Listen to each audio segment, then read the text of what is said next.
lá com mais um podcast hoje com meu amigo pastor Jefferson Amorim, falando a respeito de Jesus, a respeito da Bíblia, das Escrituras e tudo um pouquinho mais. Seja bem-vindo, pastor Jefferson, ao nosso programa. Eu não sabia, agora vamos ficar sabendo, não é isso, Com Renato? certeza.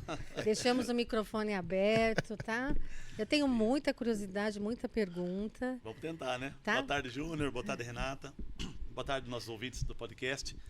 E espero aqui, com o meu jeito de ser, com as experiências que eu tive, poder melhorar a compreensão de alguns e somar positivamente para a vida de cada um de vocês. Espero que seja positivo. Vamos lá. Não, pelo amor de Deus. Olha, já cheguei a frequentar um culto no qual ele ministrava. É assim a palavra que fala, pastor? É sensacional. Tem revelações também, não é isso? Tem.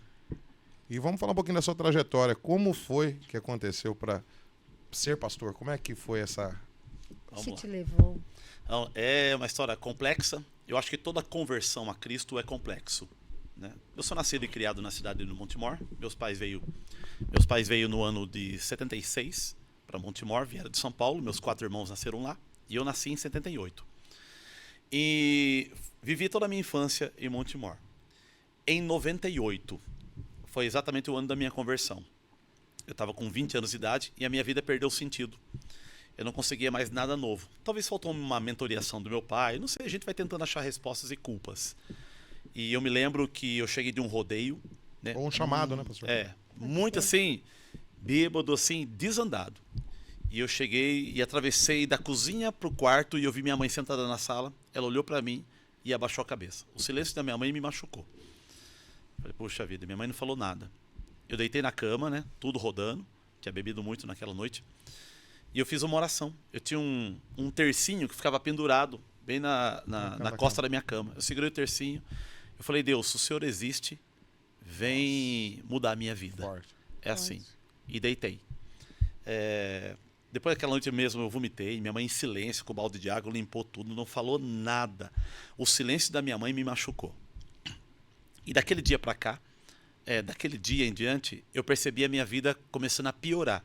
Sabe aquele ditado? Quanto mais ora, mais assombração aparece? Sim. Eu descobri isso. Só que eu vi que isso era uma verdade. Hoje eu entendo que... Por que piorou? Porque o Senhor começou um processo de reformar a minha vida. E toda reforma, primeiro se quebra, se destrói, Exigidor. se demole. Exato. Para remover o entulho e começar a refazer algo novo. E em novembro de 98, eu comecei a frequentar a casa de uma mulher chamada Terezinha. Ela era da Assembleia de Deus. Mãe de um amigo meu que andava comigo para a rua, Gustavo. E eu falei, irmã Terezinha, ora por mim? Sim. E eu ia todos os dias na casa dela pedir oração. E ela falou assim para mim, você quer entregar sua vida a Jesus Cristo? Eu falei, o que é isso? Ela falou, levanta suas mãos. Um jeito simples dela, eu falei, assim é? Vai, tá bom. O que mais? Ela falou, você vai repetir uma oração comigo. Eu falei, tudo bem. E aí dobrei o joelho na sala da casa dela. E ela falou, Senhor Jesus, Senhor Jesus. Confesso com a minha boca. Jesus como Senhor. Aí eu falei, Jesus como Senhor. Aí eu comecei a chorar. Já começou. Parece que todo o lixo da minha alma começou a ser vomitado para fora. E ali eu chorei, molhei o sofá da casa daquela mulher. Foi tão tremendo aquela tarde que aconteceu comigo, que ali eu saí transformado. Ali... Você não precisou de grandes coisas assim, materiais, de coisas não. assim. Poxa, eu tenho que fazer uma oração bonita, eloquente, cheia de palavras difíceis. Não. Foi do Foi coração. Foi na na- simplicidade, fiz com verdade, personifiquei Cristo na minha frente como se ele estivesse me ouvindo falar, né? Que essa é a ideia. E aí quando eu falei, parece que as minhas dores da alma, as desilusões da minha vida foram vomitadas para fora. E eu saí mais leve daquele lugar. E aí eu falei, o que eu faço agora? Eu falei, vem aqui, que eu vou lendo a Bíblia com você, a gente vai estudando junto, vai aprendendo. Eu falei, tá bom. E ela, do jeitinho dela, ela é uma mulher indulta também, foi mostrando algumas coisas que ela sabia, que ela entendia da fé dela. Ela falou, procura uma igreja, começa a congregar, e aí eu encontrei a igreja evangélica restaurada. Você vê que ela não tentou puxar você pra Não, dentro. ela falou, procura, veja uma igreja Ele que alegra teu sentiu. coração. Andei na cidade de Montemor, no centro, não encontrei nenhuma assim que queimasse a minha alma, até que eu fui no Jardim Panorama, um bairrinho lá de Montemor, lá no fundo, uma igreja do tamanho desse lugar aqui pequeno, uns irmãos que não estudavam, não sabiam ler e escrever, e eu entrei naquele lugar e falei, gostei. Mas a verdade Uma manifestação de um poder místico fantástico, que hoje eu entendo é a manifestação do poder do Espírito Santo. E ali eu fui batizado com o Espírito Santo, fui batizado nas águas, Tá ali, conheci né? a minha esposa, aprendi a abrir cultos, aprendi a pregar, a ministrar, comecei a estudar a Bíblia em sua outras casa. igrejas, em casa, né, nos devocionais. E ali eu me formei. Até que 7 anos depois, eu fui convidado para pastorear a igreja qual eu sou pastor hoje. Então, mas isso é um dom ou precisa assim estudar? Ou é um precisa do outro? Como é que é isso Ainda que daí? seja um dom, o dom precisa também ser estudado. Aprimorado. A palavra dom significa presente. E todo presente você tem que desembrulhar e aprender o que é aquilo. Então entendemos que o dom é um presente, você desembrulha, e como é que eu faço para aprender a usar esse dom? Vamos ler a Bíblia. O que a Bíblia fala sobre esse dom? Você lê, define e conclui. E isso melhora a facilidade do manuseio do dom. Se eu não estudar, eu posso ser usado no dom? Pode. Mas talvez tem coisas que você vai desconhecer e você vai meio na O ignorância. dom é uma facilidade maior, então, de... Ele estuda para Exato. aprimorar. E aí começou toda a trajetória e me fez chegar onde eu sou hoje. Em Montemor foi um choque para a cidade. Porque era um Saiu menininho, do mundo. um menino que empinava moto, fugia da polícia. Não era uma pessoa, mas queria aventura. Mas traz toda aquela questão da a pessoa olha, né? Fala, ih, mas... E esse aí quando bater vai tem isso, morrer. não tem, Esse aí não tem futuro. Não tem futuro. E quando a pessoa há essa conversão, né?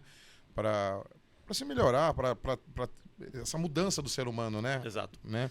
Esse renascimento, eu acho que tem essa questão da cobrança ainda das outras pessoas, não tem? Logo no começo não enfrentou isso, pastor? Tem. Porque quando houve a conversão minha, eu sumi dos meus amigos. Eles sumiram de mim, eu sumi deles. Porque o estilo bifurcou. Né? Eles continuaram vivendo a vida deles e eu bifurquei para outra coisa. Então o sábado à noite meu não era mais nos rolês. Sábado à noite era Não dentro da fazia igreja. sentido mais, né? E aí eu comecei a buscar ter sede daquilo. E aí ia no monte orar, lia a Bíblia de joelhos, levantava de madrugada. Tive muitas experiências espirituais fortes com Deus, em madrugadas, orando sozinho. Coisa assim que selaram uma convicção dentro do meu coração daquilo que eu tinha que ser. E não tinha pastores na sua família, então? Assim, não Não era de frequentava. família? Não, tinha um pastor, Você não era- tinha um amigo, um dos meus irmãos, mas ele era pregado, não era pastor, ele era um pregador somente. Mas ele não me mostrou muitos caminhos, né? Ele conduzia na dele. Deixou. Eu usei mais pessoas de fora. Depois que ele somou homigo, eu falava, vamos andar junto. E aí hoje a gente congrega junto, né? Olha só. Que é o Jarbas, né? O Jarbas Amorim. Mas não sei dele.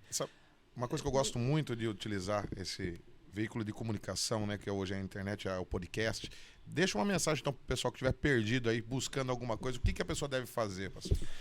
Olha, Nessa daí. a minha experiência foi o seguinte. Eu pedi para Deus se revelar ao meu coração sem saber como ele era, sem ter informação, sem ter catecismo dele, sem ter escola bíblica dele. Simplesmente falar, Deus, se o Senhor existe, vem me buscar. E eu descobri que não sou eu que busco ele. É ele que vem e me busca. E depois que ele me busca, eu vou reciprocamente respondendo aquilo que ele vai diluindo na minha vida. Então, acho que essa é uma grande oportunidade. Você, Deus, se o Senhor existe, Precisa de palavras vem, me bonitas, prova, fala se do revela. coração, né? Não, eu penso até que a presença e o poder de Deus habita com mais facilidade na vida dos ignorantes. Eu tenho que tomar cuidado para não menosprezar o os... ignorante da palavra. A pessoa não Isso. achar uma coisa... É ignorante que ele diz assim, na simplicidade. Exato. Isso. Porque o coração abre, é mais aberto. Eu acho que o sofrimento dele acaba sendo um imã que Deus usa para trazê-lo para perto. Então, eu acho que alguma coisa desse tipo o Senhor faz assim. O próprio Pedro disse para Jesus, né? Ou seja, se é mais fácil o camelo passar o fundo da agulha do que o rico entrar no reino do céu, quem será salvo? Aí Jesus responde, mas o que é impossível ao homem é possível a Deus. Aí depois ele salva Zaqueu, que era o maioral dos publicanos em Jericó, um homem poderoso financeiramente, se curva diante de Jesus. Ou seja, quando o poder entra, não tem rico, pobre, formado, indulto, ele capta a pessoa. E a pessoa corresponde a essa graça maravilhosa que enche o coração. Mas tem pessoas que trancam o coração também. A pessoa sente o chamado. Só está esperando, né? Você falar, chegar e se dobrar. Acho que tem até uma passagem sobre a oração, não sei se é em Davi que fala, né? Uma oração pequena, curta que ele fez e foi atendido sem grandes... Olha, nós temos Não aí foi o exemplo de Elias, né? Em 15 segundos a oração de Elias caiu fogo do céu. Mas depois, na outra vez pedindo chuva, ele orou 7 vezes. Então, cada oração é uma oração. Eu acho que é importante colocar a sinceridade. Deus percebe as segundas intenções do nosso coração. Quando eu ponho pureza, quando eu ponho verdade, ainda que eu seja um pecador, Deus, eu sou isso aqui, não presto, eu sou um lixo de pessoa, mas eu estou tentando, estou aqui. A misericórdia dele recai e é acessível a mim. Lindo demais. Porque foi por isso que Cristo morreu. Forte. Porque eu não consigo chegar até ele. A morte de Cristo pagou meu pecado e me deu acesso até ele. E agora ele está no processo de reformar a nossa vida por completo. E eu creio, e eu vejo, hoje muito mais jovens procuram a igreja, procuram congregar. Talvez até pelo fato do contexto familiar estar diluído ou distorcido, isso facilita também o estresse, as crises de ansiedade e as depressões. Então, a igreja, ela tem sido uma resposta. Talvez não a perfeita, mas de repente o melhor que tem se apresentado, né? Pela agressividade dos cultos, da manifestação das liturgias, daquilo que você tem oferecido, a tentativa de amar as pessoas ali em volta do nome de Jesus. Eu acho que a igreja tem sido uma resposta e tem captado um pouco mais a juventude para dentro. Eu acho que isso tem sido um ponto Resposta que eu positivo. dou sempre para aquele que critica, qualquer que seja a denominação ou religião, é o que você vem fazendo então de melhor para mudar. Porque criticar é fácil, né? A gente fala, não, fulano é pastor tal, é não sei o quê, a igreja tá... Tá, e o que você vem fazendo para modificar isso daí? O que você então, tem não buscado? atrase o lado de ninguém, deixa a pessoa, né? Eu acho que está todo mundo Incentiva, tentando. Eu estou tentando no meio evangélico, o católico está tentando, o ateu, o à toa está tentando. Sim. O budista está tentando. Cada um tentando buscar ali a sua verdade naquilo que pensa, que acha, para tentar achar um caminho de resposta para o mundo, né? O que eu queria também, não sei se o senhor consegue explicar, é a respeito dessa... A quebra, né, que foi feita, por exemplo, assim, de diversos segmentos dentro do evangélico, né? Dentro do evangelho. Lutero, vamos lá, pega lá, separou da igreja, aí começou ali, não foi? Sim, os primeiros... Hoje- Os 13 primeiros séculos ali, depois do ano 300, né, que Constantino estabelece a Igreja Católica como... Então ela foi dominadora. Eu acho que no começo começou bem, mas o fato do catolicismo ser envolvido com a política, então começou ali aquela manifestação de poder político também. E isso foi atrofiando. Em vez de construir um caminho de humildade, eu acho que ela foi se agigantando, mas também no coração. Então qualquer pensamento diferente que vinha era motivo de retaliação, de morte, de julgamento precoce. E o catolicismo, na sua vertente original, ela foi se perdendo em suas doutrinas. Porque nós evangélicos ou protestantes, temos a Bíblia como regra de fé e prática. É diferente, né? Ou não, é evangélico protestante, não tem nada. O protestante é a ideia de protestar. Tá. Fala, protesto, não concordo com isso, né? E tem alguns critérios assim. Aí A depois Bíblia vai para pentecostal, tem um monte, não é? Tem, Isso. o que é? Eu queria Então entender vamos um pouco harmonizar sobre bem isso. simplificadamente. Né? O catolicismo colocou 7 livros a mais na Bíblia que são chamados de livros apócrifos. Tá. Né? Enquanto os evangélicos mantêm os 66, que são chamados de livros inspirados pelo Espírito Santo. Então essa é a diferença do complemento do contexto. E algumas doutrinas, além da Bíblia, que o catolicismo colocou, harmonizando com aquilo que já tinha, e aí definiu o catolicismo como é hoje. O protestantismo trava suas questões na base bíblica. Ainda que não entenda diversos textos, nós cremos naquilo até aquilo ser clareado no nosso coração e como explicar didaticamente. E aí, no contexto da história, você vai ver mais 4 divisões dentro do meio evangélico, do protestantismo, que é o tradicionalismo, que é o pentecostalismo, que é o neopentecostalismo, e você tem os reformados. Qual a diferença desses 4? Para mim entender que eu sou leigo. Tradicionais, né? Isso. Presbiterianos, batistas tradicionais, eles acreditam que a manifestação do Espírito Santo cessou no período de Atos da igreja primitiva. Então eles são chamados de cessacionistas. Os reformados, que é o caso da igreja batista, que é reformada, né? Muitos batistas nacionais, nós temos a ideia de que nós somos continuistas, ou seja, os dons ainda são manifestados. Revelação, profecia, interpretação, línguas Entendi. estranhas, tudo isso funciona ainda nos dias de hoje. O pentecostal é uma classificação que existe, não é a essência disso, só para a gente entender. Sim, bem Pentecostalismo simples, tá falando bem- Deus me tomar, eu ser usado por ele, mas eu não tenho Pentecoste. consciência do que está acontecendo comigo. Entendi. Então, é por isso que os reformados não... Quer dizer, os renovados, desculpa. Os renovados não se intitulam como pentecostes. Entendi. Eu vim de uma igreja pentecostal. Então, Deus me usou que eu nem percebi o que Deus fez comigo. Não. Os renovados acreditam e falam, Deus me usa, mas eu estou conscientemente percebendo o que Deus está fazendo comigo. Sente. Só essa é a diferença. E os neopentecostais, Isso. que é o caso das igrejas Universal, Church, ou não, Church também está embutido dentro disso. Universal, Igreja da Graça, Mundial, a Renascer. É uma linha mais que harmoniza os dois lados, mas utilizando muito de objetos. Tipo assim, vamos orar no copo d'água, né? Tá. Usando pontos de contato para uma manifestação Sim. do mundo espiritual. É uma vertente também, né? Todas elas vai achar algum versículo bíblico para explicar as suas teses. Isso é verdade. A Então, questão é saber estudo. se há coerência dentro do texto, com o contexto, da análise, tudo isso daí. Aí por isso que dá essas brigas de divergências. Mas na verdade, cada um briga pelo seu reino pessoal, né? Que infelizmente isso enfraquece o poder dos filhos de Deus na Terra. Por Mas isso tem que essa toda- divisão enfraquece. Eles falam muito dos profetas. Sim, os profetas do Antigo Testamento eram direcionadores da nação inteira. Hoje existe o ministério profético, ou o profeta no sentido de acusar o pecado. Então o profeta ele bate no pecado e acabou. Doa quem doer. O que faz, na verdade, o pastor? O que é, para se dizer assim, não, eu sou um pastor. O que é ser pastor? Ser pastor, que pergunta O que boa, é né? ser pastor? Ser pastor é um pecador mostrando o caminho para outros pecadores. É aquela ovelha que tem o sininho balangando e as outras ovelhas vão atrás dele, porque o pastor também é ovelha. Mas ele é dotado de um dom num nível maior para influenciar pessoas que o seguirão. Então esse é o papel do pastor. Pastor, evangelista, mestres, profetas e apóstolos. Está lá em Efésios 5:11. São essas pessoas que Deus selecionou, cada um com umas funções específicas, para direcionar as pessoas no desempenho do seu serviço, até que todos cheguemos à plenitude de Cristo, à estatura da pluralidade de Cristo. Eu gosto dele por causa disso, né? A humildade, a simplicidade que qualquer- você tem de falar, Não, Jefferson, aí, sempre, né? cara, Essa questão, pô, eu E sou qualquer igual, um pode ser pastor? Qualquer pessoa? Não pode. Não pode. Exatamente.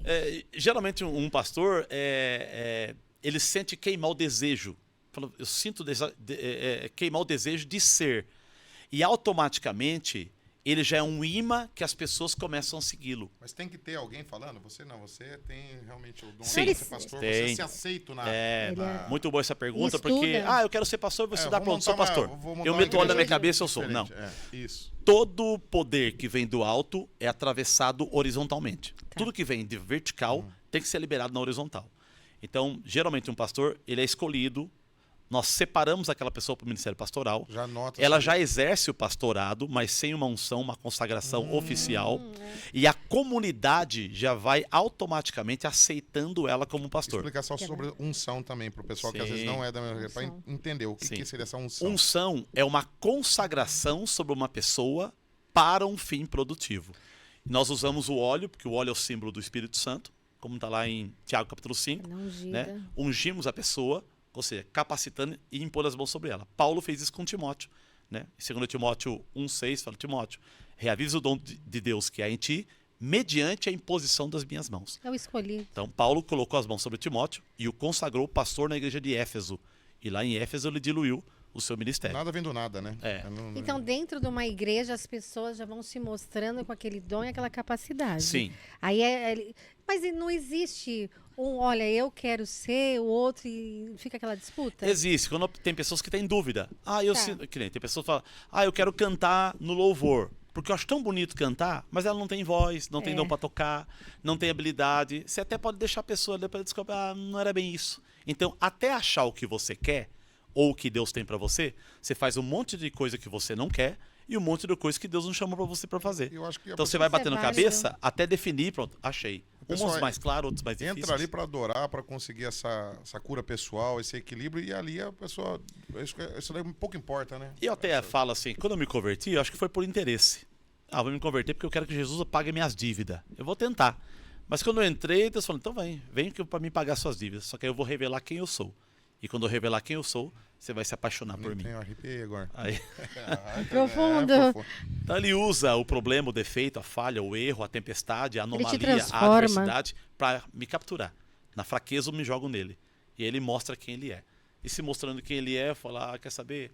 Resolve o meu problema se quiser, mas eu quero estar perto do Senhor. Aí depois essa sede vai se alimentando, então você sempre está buscando. Eu até falo que Deus, ele mata a minha sede do mundo, pronto, e vai criando outra sede de conhecê-lo. É verdade. E aí você vai orando, lendo a Bíblia, estudando, Vou buscando. pegar esse gancho e fazer outra pergunta para o pastor aqui, aproveitando. a gente lê alguns trechos da Bíblia, a gente percebe, eram dois tipos de Deus, por exemplo, do Velho Testamento e do Novo, porque um parecia ser mais assim, mais carrasco, mais assim de fazer, e o outro veio como na forma de Jesus, no amor. Como é que é isso daí, Mais pastor? leve. Exato. É idiotice Muito da minha boa essa parte. pergunta. É mais leve. A Bíblia vai falar de dispensações. Dispensação da inocência, consciência, patriarcal, governo humano, leis e graça, né? E em cada dispensação, o Senhor tem uma forma de atuar e de imperar. Mas toda manifestação de, vamos chamar assim, vamos usar a palavra brabeza, toda a manifestação de brabeza de Deus no Antigo Testamento é uma reciprocidade ao comportamento do povo em relação às suas leis. Então, quando Deus estabeleceu as leis para Moisés, 613, né, o Decálogo e mais 603 leis civis e religiosas, Deus queria que cumprisse à risca. Para quê? Porque o cumprimento daquela lei apontava para o Messias que viria. Então, quanto mais capricho e mais honestidade eles cumprissem os rituais da lei, mais o cumprimento dos rituais revelava Cristo. Por isso que o autor de Hebreus vai dizer, Paulo vai dizer em Gálatas, que toda lei nos serviu de aio até Cristo. O que é aio? Aio é tutor. Aio é aquele homem maduro que pega na mão da criança e fala, vou te levar Era até mais Cristo. rígido. Então a lei mostrava Cristo. Só que quando Deus deu a lei para o povo declarou para Moisés, nós vamos obedecer, vamos cumprir. Mas não era para o povo ter falado isso. Era para o povo dizer assim, Moisés, não tem como cumprir a lei. Não conseguimos. Nenhum homem consegue viver pela lei. Precisamos de um Salvador. Precisamos de um Messias. Então a lei não era para deixar o judeu ou o hebreu orgulhoso. Era para deixar o judeu ou o hebreu humilde, crendo que eles não conseguiam seguir a lei em toda a risca. Então eles mudaram o coração e aí deu toda essa catástrofe. Se colocando nas 12 naquela tribos. época, né, tentando imaginar como era o tipo de ser humano naquela época. Né? Hoje a gente é mais polido, mas imagina ter a dominância daquela época, daquele povo de lá, né? Tinha que ter acho que um modo mais Discernimento, rígido. Deus tem Senão que não saber falar com conduzia. ele. Porque o Senhor precisava descer na linguagem deles e se expressar no linguajar deles para que eles pudessem conseguir ter acesso ao Senhor. E aí Deus vai usando os sacerdotes, os profetas, os reis da época, aquelas três classes de pessoas que recebiam a presença do Espírito Santo. E dava direção ao povo. E o povo ia obedecendo até alcançar o tempo da plenitude que o Messias viria. Como encontrar o seu dom? Como encontrar? Como encontrar? Que está assistindo o nosso podcast, como faz para encontrar o dom? Vamos lá. Primeira coisa que é importante saber. Eu já nasço com o dom. Ele está em mim. Agora, no tempo da maturidade, eu preciso que ele flore.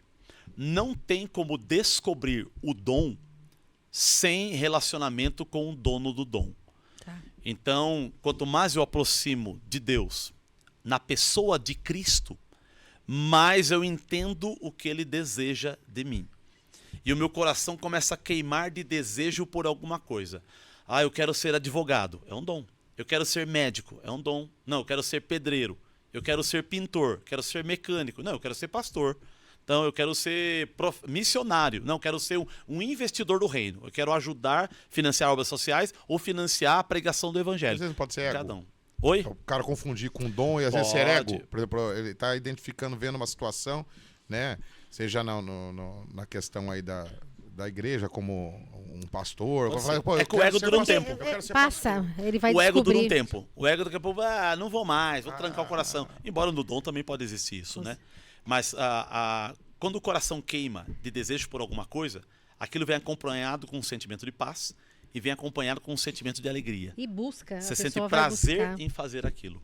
E aquilo vai clareando cada vez mais até você ir aperfeiçoando aquele Então dom ela em não você. deixa de frequentar a casa do Senhor, porque ali ela vai. Não, é no meio da É no meio da comunidade, a comunidade. convivência com as pessoas, servindo as pessoas e as pessoas me servindo, que a gente vai se machucando e se ferindo. Se machucando e se ferindo. É o relacionamento. Rela, você vai relando. A pessoa não aguenta né? também. Eu fico pensando, né? Às vezes eu vejo, a gente tem uma amizade, eu vejo o tanto de gente que liga e manda mensagem.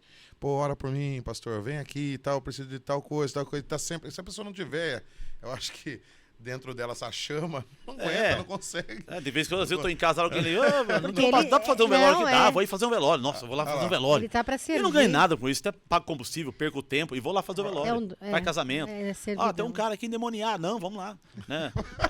Tem um cara nas drogas aqui, não, vamos lá. Essa parte aí eu 2 queria horas da também- manhã, meia-noite. Essa parte que eu queria Eu também. cheguei a deixar ela de noite lá em casa pra socorrer um casal. E faz com fé. E você não ganha nada, às vezes você até perde. Dá pra usar até na thumbnail, essa parte aí, né?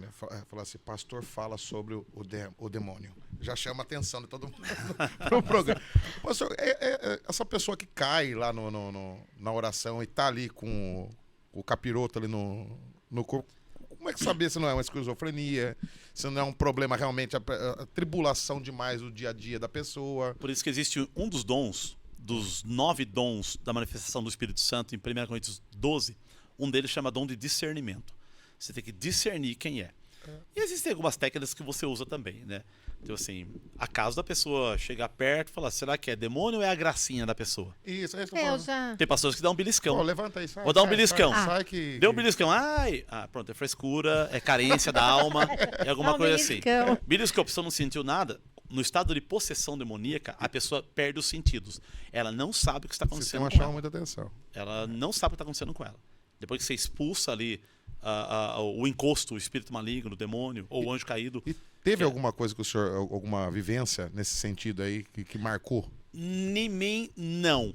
Porque tem demônios que não precisam manifestar. Ele pode sair vagarosamente, sem precisar ter aquela gravidade, sem precisar ter aquele show no meio. Eu tive uma experiência uma vez, foi bom você falar, acho que em 99 ou ano 2000.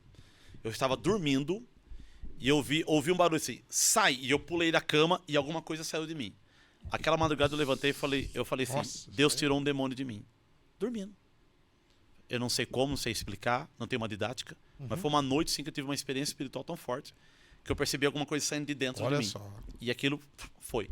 Então não foi numa igreja, num culto, não foi ninguém pôr na mão, não foi de mão dada numa reunião de oração, foi algo Eu específico até assisti um daquele podcast, acho que foi o pastor, não sei se foi o Cláudio, quem foi que estava falando a respeito, assim, falou assim, quando o demônio tem que se demonstrar, ele perdeu. Porque se ele não se mostra, ele continua Sim, eu acredito arrebentando nisso. com a vida. Manifestou, Dormindo. ele está na porta de saída já. Ele- É só empurrá-lo para fora. Ele se manifestou. E aí depois que o demônio sai, aí a pessoa tem que se encher da palavra de Deus, tem que mudar o estilo de vida. Senão a Bíblia diz que ele vem e traz mais 7 com ele. Fica 8 e o estado fica Por pior. que acontece tanto na vida dessas pessoas mais simples isso? Por que acontece, né? Você não pega ninguém aí por exemplo, que é milionário, eu digo simplicidade na parte financeira, né? Ou até mesmo de entendimento e tudo mais, você não vê. Ou porque não eu busca. também não estou dentro Boa disso pergunta daí. mesmo. Mas eles não Boa buscam. pergunta. Geralmente o estado de possessão demoníaca, ele vem quando a pessoa tem fraqueza psicológica. As pessoas de fragilidade psicológica são as mais fáceis de ter possessão demoníaca. Tipo, você é um cara Firme. conhecedor, adulto, formado. Não, esse cara é muito ético. Isso. Não, ele não tem possessão, mas ele tem opressão. Qual a diferença? Possessão, qual? o demônio pega a mente da pessoa para ela e faz da pessoa uma marionete. Isso.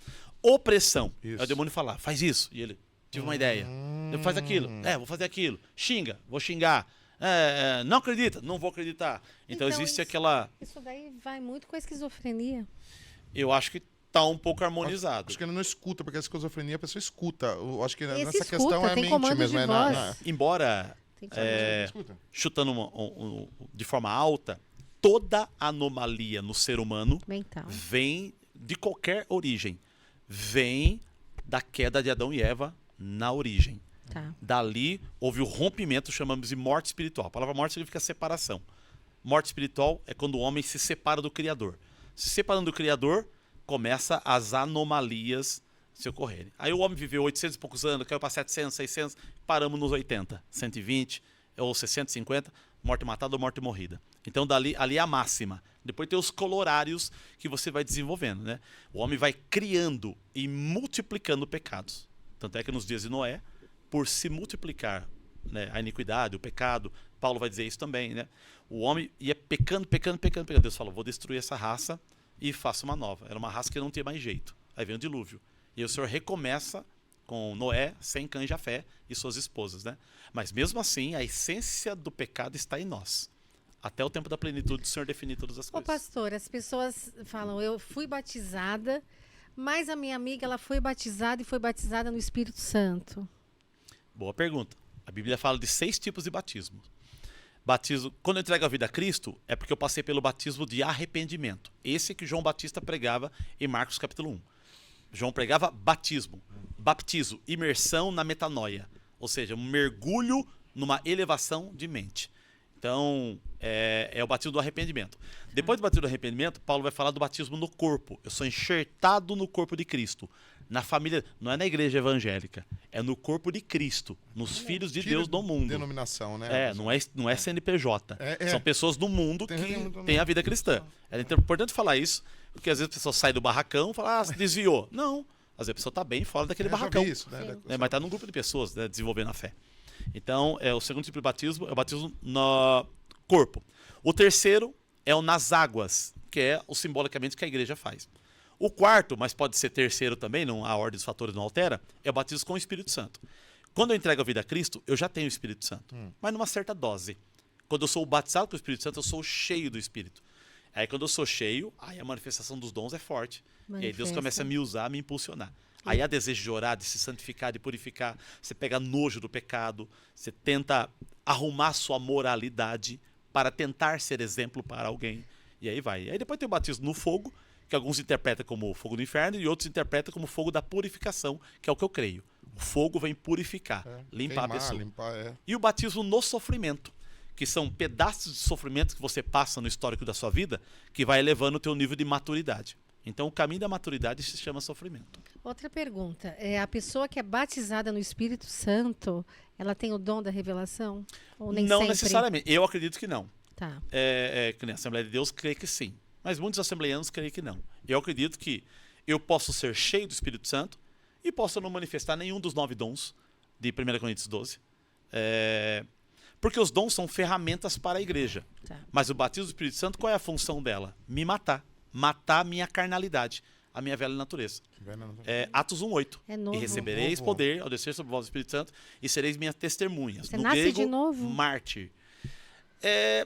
Essa simbologia. Deus ele vai trocando. Entreguei a vida a Cristo. Pronto, Cristo nasceu. Minha carnalidade está aqui em cima. Por isso que você aceita Jesus no domingo, segunda-feira, você não é o santão. Você está cheio de pecados, defeitos, falhas, você bebe, fuma, está preso em pornografia. Você vai começando o processo de libertação e purificação. Mas você já está dentro da salvação.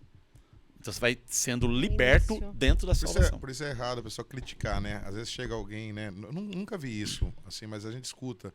Chega às vezes dentro de um barracão, dentro de uma igreja, e, poxa, olha aquele ali e tal, tá daquele jeito, não sei o quê. Você não sabe o que é que Se eu criticar você é porque eu sei do seu pecado e você não sabe do meu. Mas todo mundo tem. Só que eu critico o seu porque eu sei do seu. Né? Então eu falo que tá todo mundo tentando. Tá. Só que assim, quando eu vejo alguém em pecado, e eu sei que aquilo é um pecado, qual é o meu papel como um cristão? Irmãozinho, vem cá. Ó, a palavra diz assim, isso não agrada a Deus, você precisa se consertar. Então, com todo amor, acerta isso para melhorar a sua vida espiritual, para você crescer, ter mais santificação, mais relacionamento com Cristo, ser mais parecido com Ele, porque no processo de santificação eu vou me tornando igual a Cristo, né? E vou me moldando igual a Ele. E é isso, irmão. Se ele for orgulhoso, ele vai trancar o coração. Quem é você para me julgar? Não, estou te julgando. Estou te ajudando. Né? Alerta. Ou a pessoa pode falar, obrigado por ver esse erro. Ela sentir vergonha e conseguir libertar daquilo. Sim. Ou você ajuda a pessoa gradativamente num processo. Agora, a trindade que eu nunca entendi. Cristo como pessoa, né? Como Deus e Espírito Santo. Como é que é? É um só? Trindade é uma coisa difícil de explicar pela teologia. A palavra Deus, visão, né? A palavra Deus lá em Gênesis é chamado Elohim. Elohim significa Deus no plural, senão seria Elohá. Então, antes da eternidade, antes de tudo ser criado, Deus vivia sozinho? Não. Vivia em trindade. Pai, Filho e Espírito Santo. O Pai ama o Filho e ama o Espírito Santo. O Espírito Santo ama o Pai e ama o Filho. O Filho ama o Pai e ama o Espírito Santo. E eles vão exteriorizando amor entre eles por toda a eternidade. E eles nunca foram criados, então sempre viveram bem. Mas era, no entendimento, era um só, então. São ali. três pessoas que formam um Deus. É importante ressaltar, porque tu não pensa que é 3 deuses. Né? Então são 3 pessoas que formam um Deus. Um ser, a palavra Deus significa ser adorado. Um ser adorado. Um ser que é venerado. É a junção de 3. Então eu posso adorar o Espírito Santo, posso adorar Jesus, que é o Filho, e posso adorar Deus, que é o Pai. Nenhum é mais forte que o outro. É só uma questão de distinção explicativa.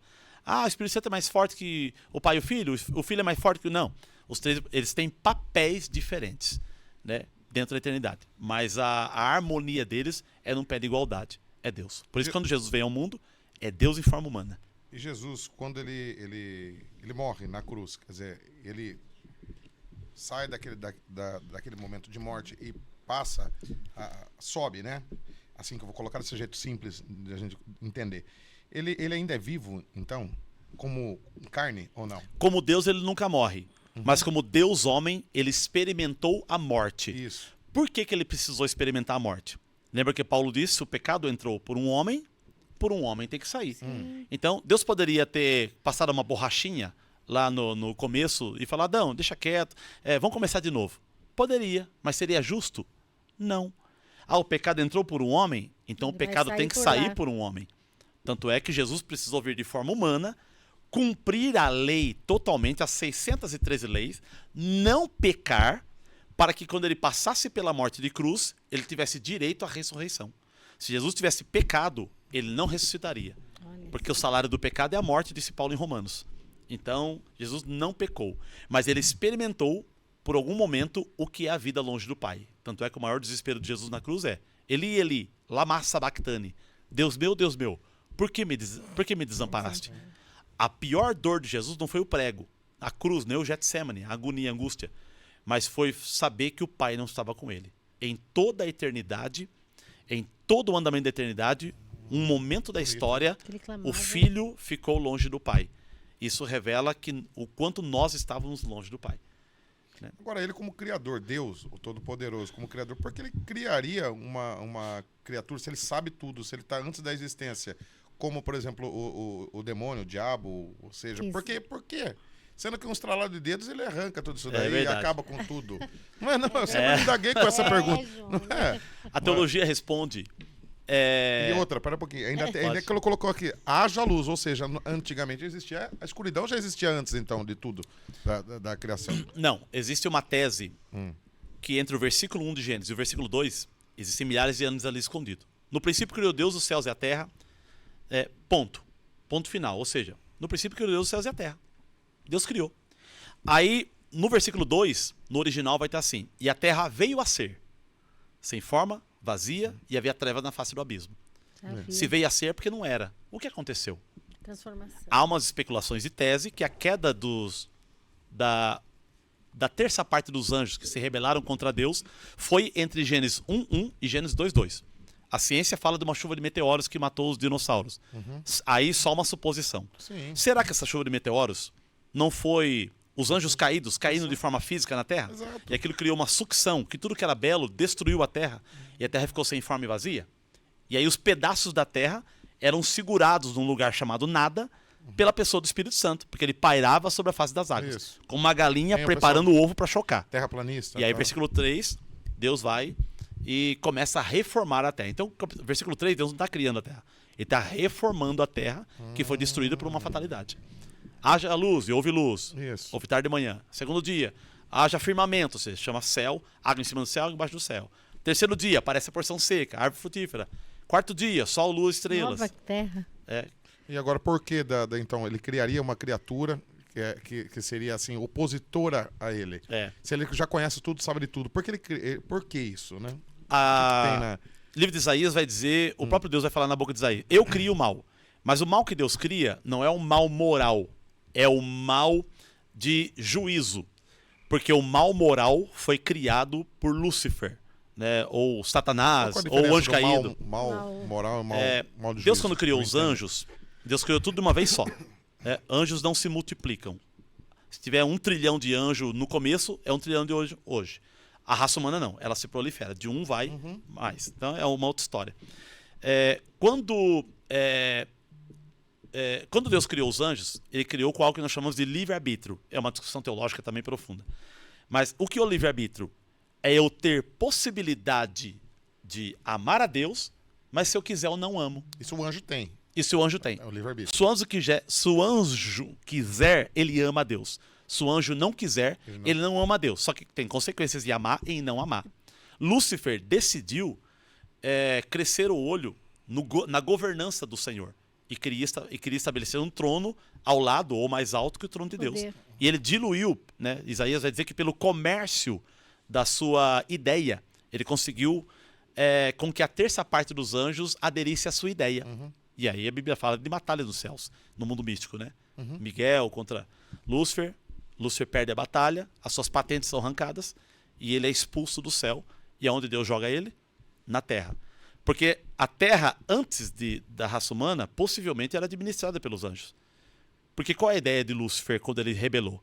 Subirei aos céus e lá estabelecerei o meu trono ao lado do trono do Altíssimo, ou maior. Em Jó, depois ele volta a conversar com Deus ali, não tem uma conversa de Jó? Sim, que ele fala, quando os filhos de Deus vieram à presença do Senhor, Satanás veio entre eles. Porque há uma linha de pensamento que os anjos, periodicamente, então ele conversa. vão até o trono, sim, vão até o trono para prestar conta das atividades do universo. Olha, eu rodei a estrela, olha, eu cuidei do sol, olha, eu cuidei da lua, olha, eu soprei os ventos do quatro. Então, essa prestação de conta diante do Senhor e também manifestação de adoração, que também as criaturas de Deus são criadas para isso. E ali Satanás vai no meio deles. Ele precisa disso? Deus, assim, da adoração, né? Porque é uma coisa, não é uma questão do ser humano, do ego do ser humano? Que ele Deus não precisa de adoração, mas eu preciso adorá-lo. Então, eu falei, Deus é completo em si. Isso, eu vou criar que estou muito sozinho então, aqui no meio do nada. Não. Né? Ele vai falar assim, não, eu quero que fique me adorando, aí me adora aí. Mas né? a Bíblia diz que Deus criou tudo para a sua glória. Os anjos, a terra, tudo que existe foi criado para a glória. A palavra glória significa a manifestação da satisfação de Deus. Eu criei para a minha satisfação. Eu criei para o meu prazer. Eu quero ampliar tudo isso.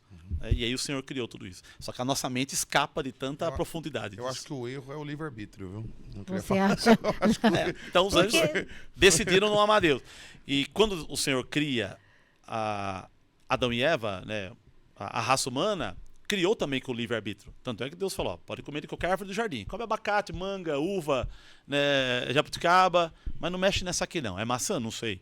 É só brincadeira. Diz uns que... não come dessa, não. Que o conhecimento, na verdade, tudo isso daí foi, na verdade, que a Eva teve um relacionamento carnal, gerando um fruto. Aí é especulativo. Não sei se é especulativo. Mas a ideia não é destacar o ato que aconteceu. A ideia é destacar a desobediência. Sim. Tá Ele certo, desobedeceu. Tocou, não era pra você fazer isso. Eu falei que não era. Não interessa Se foi sexo, eu acredito que não foi o sexo. Pra mim, sexo é uma coisa boa. E Paulo vai dizer lá em Coríntios que o sexo faz bem espiritualmente, psicologicamente e fisicamente. Com a serpente, quer dizer, com o inimigo, houve uma argumentação ali. Gerando esse fruto que era do Então, do Lúcifer, o papel de Adão era prover e proteger o Éden. Prover, ou seja, cuidar da esposa, dos animais domésticos, e proteger. Sim. Proteger do quê?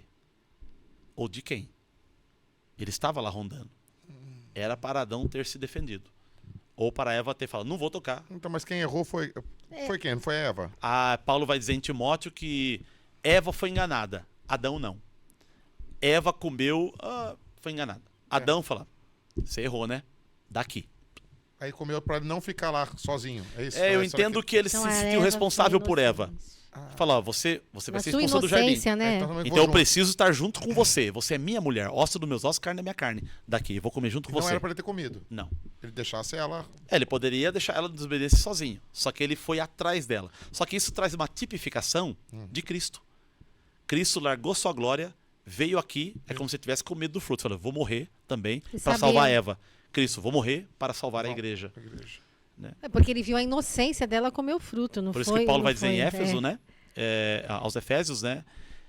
Marido, amai as vossas esposas como Cristo amou a igreja e a si mesmo se deu por ela. Ou seja, Jesus morreu pela igreja. Comunhão. A igreja é a noiva. E sobre a morte, pastor, eu sei que é um tema muito grande. O que é que o senhor pensa a respeito da morte? Para onde vamos? Como é que funciona isso daí? Tema polêmico, né? Porque isso... A morte é uma anomalia da raça humana, não era para existir. A palavra morte significa separação. Biblicamente tem 3 tipos de morte. Morte física, morte espiritual e morte eterna. Tem na Bíblia. O que é morte física? É quando o espírito e a alma rompem-se do corpo. Por uma fatalidade, uma anomalia, o corpo não tem mais condições de reter a vida. Né? Doença, enfermidade, morte matada ou morrida. A alma e o espírito deixam o corpo. Essa é a morte física. Morte espiritual é quando o meu espírito não conversa mais com o Espírito de Deus. Isso aconteceu no pecado. Já nascemos mortos espiritualmente. Né? Mas em Cristo, quando eu creio no que Cristo fez por mim, eu saio da morte espiritual e vivo a palavra vida espiritual. Morte significa separação. Vida significa comunhão. Entendi. Então eu me ligo a Deus na pessoa de Cristo. Por isso que eu preciso entregar minha vida a Cristo. Porque eu me ligo a Ele de novo. E a morte eterna. Se eu morrer a morte física, estando morto espiritualmente, nunca mais haverá uma outra chance de reatação. Então é o que chamamos de morte eterna. Está lá em Apocalipse capítulo 21, capítulo 20. Né? Que é a chamada também de segunda morte. E vai para onde daí, por exemplo, esses daí que tiveram esse... Boa pergunta também. Quem morre... Quero que continue, tá? Eu só tô fazendo Dentro da linha de pensamento nossa. Quem morre sem Cristo, alma e espírito, vai para um lugar chamado inferno. Quem morre com Cristo, alma e espírito, vai para o paraíso. Paraíso e inferno estão alma e espírito. Porém, no final, na definição do juízo, Deus pega o inferno e joga dentro do lago de fogo. Lago de fogo, espírito, alma e corpo. E Deus vai pegar o paraíso e colocar dentro do céu. Espírito, alma e corpo. Então a junção da tricotomia do homem é por toda a eternidade. Deus criou o homem para viver harmonicamente, tricotomicamente unido por toda a eternidade. Então quem for para o lago de fogo, vai por toda a eternidade. Quem for para o céu, vai por toda a eternidade. E o que vai definir é essa vida aqui que nós estamos vivendo. O acreditar em Cristo. Sim. Hebreus 9:27 diz que ao homem está ordenado morrer uma só vez. Vindo depois disso, o juízo. Essa é a única vida que eu tenho. Ou eu capricho nela e me arrependo e me coloco aos pés de Cristo, ou nunca mais eu terei uma outra chance de reatação ao Senhor. É nessa vida. Sim. Existem linhas de pensamentos que acham que lá no final de tudo, Deus fala, quer saber, vamos tirar todo mundo do lago de fogo, levar para o céu, porque Deus é amor. Então existe tudo isso. Só que ele quebra a ideia de justiça. Né? Mas aí são especulativos. E além de tudo, é uma palavra só que ele tem, né? Quer dizer, ele vai dar uma palavra, é aquela palavra e acabou. É uma coisa que não dá para falar com convicção. Essa harmonia eu falo. Mas a definição da eternidade Fala-se pouco, né? É forte. Muito. Eu posso ter uma ousadia de falar alguma coisa que eu penso. Pastor, fala. Isso aqui esse podcast é para poder eu falar, acredito né? que por toda a eternidade o homem se perde. O sem Cristo. Mas também por toda a eternidade o homem fica em Cristo e nunca mais se perde. Por isso que Jesus disse lá uma certa vez no livro de Lucas, quem perder a sua vida por amor a mim, achá-la. E quem achar a sua vida, perdê-la. Ou seja, quer viver para você essa vida? Vai viver, faz o que você quiser. Mas um dia você vai perdê-la. E você não poderá mais viver do jeito que você quer. Agora, se você perder a sua vida, abrir mão dos seus prazeres mundanos, da vida pecaminosa e estreitar comigo o relacionamento e viver a minha vida, um dia eu devolvo a sua vida. E você vai viver do jeito que você quiser, porque eu não vou te perder mais. Só para chegar quase ao final, qual a necessidade, então, do ser humano ter ficado na Terra, né?